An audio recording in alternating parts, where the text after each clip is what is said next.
In part 2, we explored CMF variations and made targeted edits.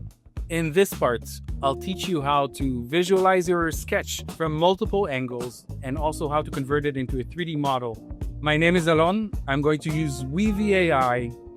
This is part 3. Let's dive in. So multiple perspectives. In this case, what I'm doing is I'm passing in the image, the sketch, and then saying create a clean grid, 3x3 grid that presents the same product drawing from 9 distinct viewpoints.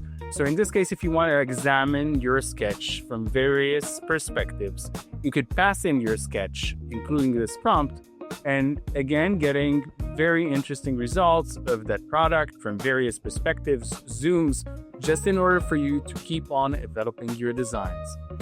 This doesn't mean that you need to say, I'm stopping at this point. Nano Banana is not the designer, you are the designer. This is just a tool within the design process that can help you define better the product by looking at it virtually through various perspectives. What if we want to look at it from all of the perspectives, then switching it to a 3D model? So we can actually do that as well.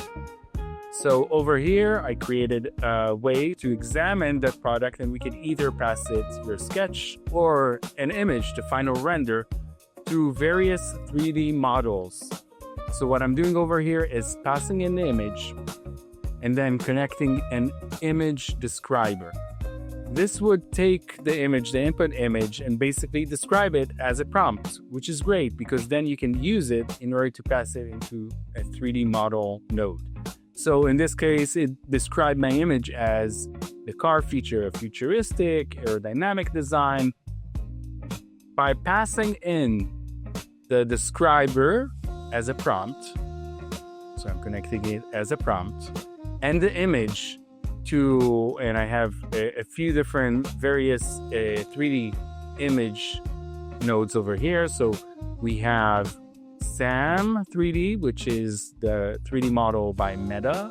And then we have these two. One is a 3D model node that I actually imported from Fal. I like it because basically it's just 10 credits, which is great. And it's almost like the same model over here. It's a more experimental one. You can see that actually the result over here is much better, but this one would cost you 80 credits. So in some cases, this is still work in progress and you either want to just spend less credits, you could experiment with various models. So you can see that Meta is just 3 credits. It's great. And then I can look at it from various directions that put it in full screen, just so to have like a better viewport. So I can look at it from various perspectives. I can resketch it now. I can pass it now to another node. That's it for part 3. We explored multiple viewpoints and then converting the sketch to a 3D model so we can actually turn it around and look at it from various angles using a few different AI models. In the next part, I'll teach you how to create a UX storyboard that would help you communicate how people are going to interact with your design. See you there.